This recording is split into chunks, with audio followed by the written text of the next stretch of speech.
అవకాశం ఇచ్చినందుకు ప్రత్యేకంగా ధన్యవాదాలండి. ప్రధానంగా నిన్న మాట్లాడుతూ గవర్నర్ గారు తెలంగాణ అనేది ఒక భౌగోళిక ప్రాంతం మాత్రమే కాదు, అది ఒక భావోద్వేగం, పోరాటానికి, స్థిరత్వానికి, దృఢ సంకల్పానికి ఒక గుర్తుగా ఉంది అని చెప్పి చాలా మంచి మాటలతోని ప్రారంభించినారు అధ్యక్ష. అది చెప్తూ అట్లానే మన సంస్కృతి, చరిత్ర, సాంప్రదాయాలు ఇవన్నీ కూడా కలుపుకొని ఒక విజన్తో ముందుకు పోతా ఉన్నామని చెప్పారు అధ్యక్ష. అవి చెప్తూ ఒక మాట ఏమంటారంటే అధ్యక్ష, మనం జయ జయ హే తెలంగాణ జననీ జనకేతనం అనేది అధికారిక గానంగా స్వీకరించామని చెప్పారు. సంతోషం అధ్యక్ష, తెలంగాణ కవి రాసినటువంటి పాట స్వీకరించడం అందరికీ సంతోషం. కానీ దానికి ఒక ఆంధ్ర అయినా మరి మ్యూజిక్ డైరెక్టర్ ఏందన్నది ఎవరికి కూడా అర్థం కానటువంటి విషయం అధ్యక్ష. తెలంగాణ ప్రాంతం యొక్క అస్తిత్వం కోసమే పోరాటం జరిగింది.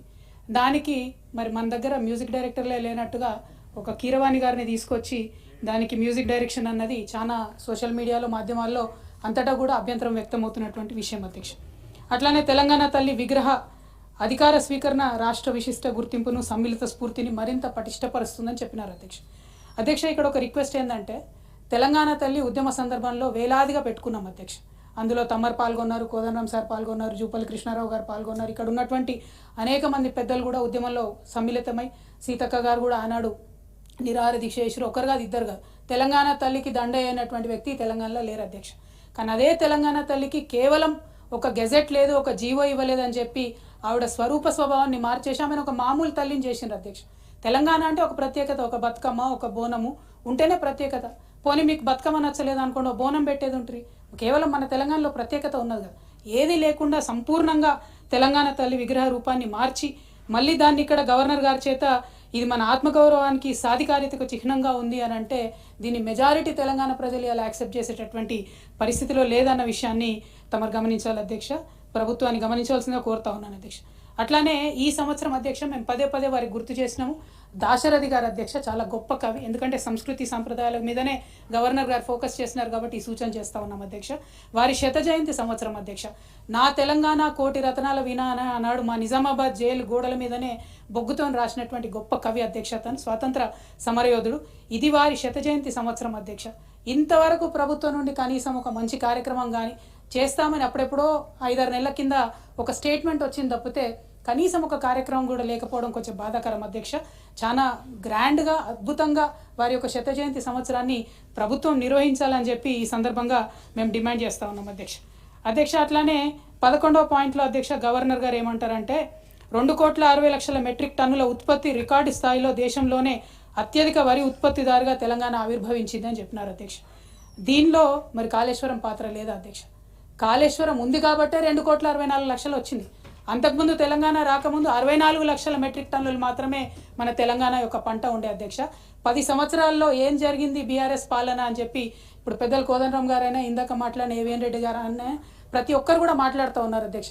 2,00,00,000 మెట్రిక్ టన్నులకు మరి ఇవాళ వరిధాన్యం ఉత్పత్తి పెరిగిందంటే అది కేవలం బీఆర్ఎస్ పాలనలో, కేసీఆర్ గారి పాలనలో కాళేశ్వరంతోనే పెరిగిందని చెప్పి నేను మాట్లాడుతూ ఉన్నాను అధ్యక్ష. అదేవిధంగా అధ్యక్ష పెద్దలు కోదండరాం గారు మాట్లాడుతూ మనము ఉపాధి మీద పెద్ద ఎత్తున దృష్టి పెట్టాలన్నారు. అది కరెక్టే, కాకపోతే 2,00,00,000 మెట్రిక్ టన్నుల వరిని ఉత్పత్తి చేయగలిగేటటువంటి రంగం ఉపాధి రంగం కాకుండా ఎట్లా పోతుంది అధ్యక్ష? వ్యవసాయ రంగాన్ని ఎందుకు ఇవాళ మీరు సంపూర్ణంగా విస్మరిస్తూ ఉన్నారు?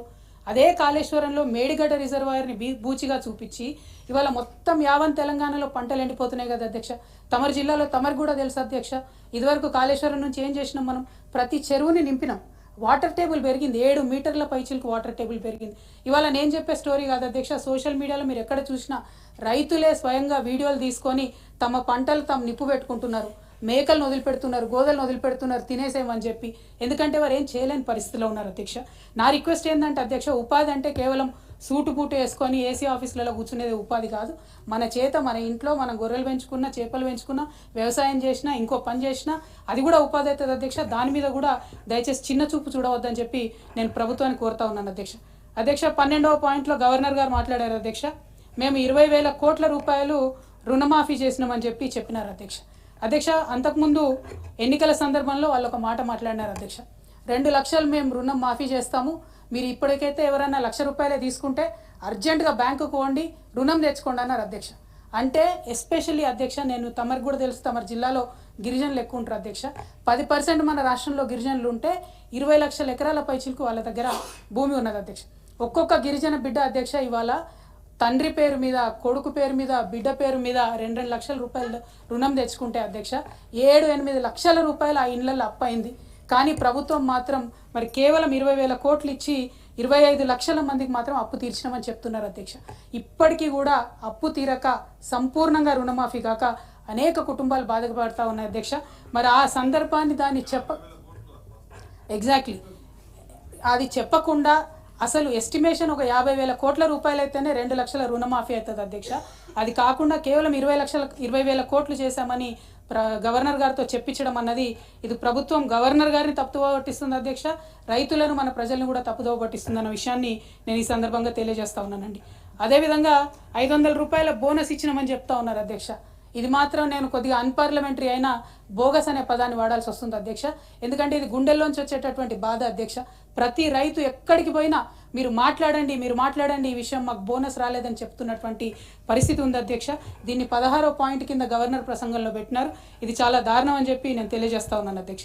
అదేవిధంగా 18వ పాయింట్లో అధ్యక్ష, నిరంతర వ్యూహాత్మక ప్రయత్నాల ద్వారా నా ప్రభుత్వం కృష్ణానది జలాలలో తెలంగాణ యొక్క న్యాయబద్ధమైన వాటాను పరిరక్షించుకోవడానికి కేఆర్ఎంబీతోని ఫైట్ చేసినామని చెప్తా ఉన్నారు అధ్యక్ష. మరి నిజంగా అది నిజమే అయితే ఇప్పటి వరకు నాగార్జున సాగర్ ఎందుకు ఇంకా తెలంగాణ గవర్నమెంట్ అండర్లో రాలేదు అనే ప్రశ్న ప్రతి ఒక్క హృదయంలో వస్తూ ఉంది అధ్యక్ష.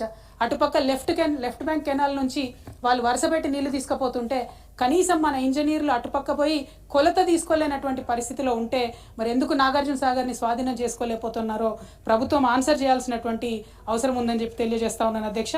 అదేవిధంగా అధ్యక్ష 21వ పాయింట్లో మహాలక్ష్మి పథకం ఒక గేమ్ చేంజర్గా ఉందని చెప్తా ఉన్నారు అధ్యక్ష. మహాలక్ష్మి అనేది ఒక 4-5 పథకాల సమాహారంగా వాళ్ళు చెప్పినారు అధ్యక్ష. ఇక్కడ చెప్పడం ఏంటంటే మహాలక్ష్మిని మేము చేసేసినామని చెప్తున్నారు, కానీ చేయలేదు అధ్యక్ష. అది పాక్షికంగానే వారు సత్యం చెప్తా ఉన్నారు. అసత్యానికన్నా నిజానికి అర్ధసత్యం చాలా డేంజరస్గా ఉంటుంది అధ్యక్ష. ప్రభుత్వం అర్ధసత్యం చెప్తుంది, ప్రజలకు నిజం చెప్తలేదు. కాబట్టి తక్షణమే మహిళలకు అనౌన్స్ చేసినటువంటి 2,500 రూపాయలు, అదేవిధంగా కళ్యాణ్ లక్ష్మితో పాటు తులం బంగారం వెంటనే రిలీజ్ చేయాలి, బడ్జెట్లో పెట్టాలని చెప్పి నేను డిమాండ్ చేస్తా ఉన్నాను అధ్యక్ష.